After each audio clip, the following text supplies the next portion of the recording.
Hi, my lovelies. I'm sorry I'm not here today, but I'm super glad if there's going to be a 5th grade class to help our substitute out Miss Bowles' class. I know you can do it.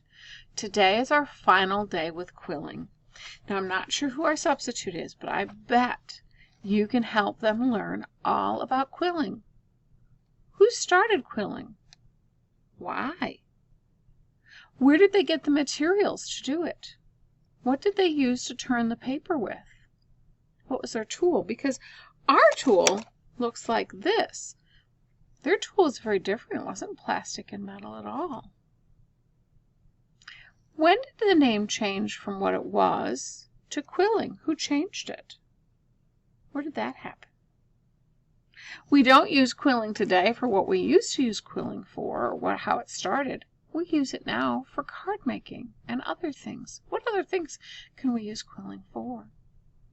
These are wonderful conversations that you can have at your tables while you're finishing your work. At your table, you should find already your tray with some paper and your bucket with your tool.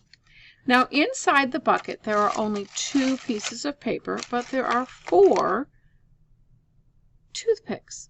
That's because 2 people can share the glue and the paper, but everybody needs their own toothpick for gluing their pieces together, and everyone needs their own tools. Those are in there. Also, on every table, there's a tray with paper. This paper may not be the paper you need. You may need a different color.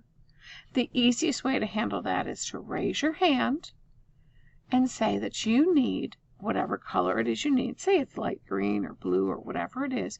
Does anyone have any at their table they can share with you? If they don't, I will leave the big box of paper that you may use up at the table by the Christmas tree. Now, I know that everybody remembers in the art room the most important thing, number 1, is yep, you said it. Safety. Safety, safety, safety. Number 2 is, that's right, I heard somebody say kindness. And number 3, of course, is art and learning. Really, our job is to be safe and kind and to learn. And those are my expectations for you today. So what are you going to be learning about? Well, we're going to be more doing, and I hope talking to each other and remembering some of the facts that we learned will help us remember and learn. But we're going to be creating. The thing that we're going to be creating is our cards, because we're going to finish those up. Everything that you do today and everything you've done in the past with quilling, that envelope that you have, and all of your materials, you will be taking home today. Whether you're done or not, you're taking them home. So let's talk about what a done piece looks like. You have taken a card that you have folded in half, and it opens either this way or this way. The choice is yours. And you've placed upon that card your quilling pieces that you've created, either a realistic or an abstract piece. This person is going for more of a realistic, and it is a flower, and they did a fantastic job. And this was, oh, it's Carly's. Carly, you did a fantastic job, darling. And Carly has, when she's finished this card, she'll need 1 envelope for each card. When you raise your hand and show the teacher your card that is finished, they can come over and give you an envelope for each card that you finish. If you need another card weight paper to create a card, raise your hand and we can get that for you from the front table. So the goal today is to be finishing your work, finishing the cards to create sets of cards and envelopes. You may only have 1, you may have 2, you may even have 3 or 4 finished cards with the envelopes. Remember, you will only get an envelope for each finished card. At the 10-minute mark, at 10 minutes to the end of class, you may ask for a ribbon to tie around those cards that you have finished. I have some, it's actually yarn, it's not really ribbon. I have wonderful green yarn that I will cut up into pieces so that you can wrap it like a present, just like it is. Now, How will our class go? Number one, you've probably come in and sat down on the carpet. You know where your table is. Number two, I have set out the bucket with all of the cards in it, and your names are on them. The substitute teacher, the teacher who's there for me, will call out each person one at a time. You will get your material, and you will go to your table, and you will immediately start to work. Remember, while working, our conversation in the art room is about art. There's so much to discuss with this, and the colors, the line, all of those things. If you need help remembering what conversations you can have, look up on that wall and look and see what elements and principles are up there and help those as story starters or conversation starters for you.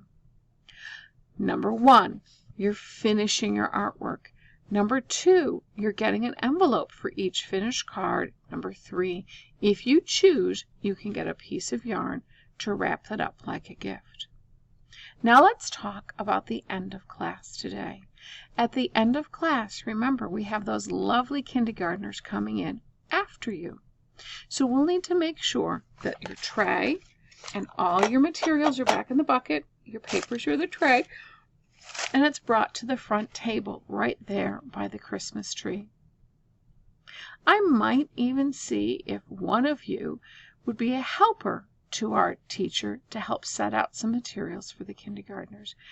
The substitute teacher that's in the room for me has the right to decide whether or not you have worked in such a way that they could use your help being a helper. We'll have to see. But I have a feeling I know Miss Bowles' class, and you will be fantastic. One, finishing your artwork, getting your envelopes.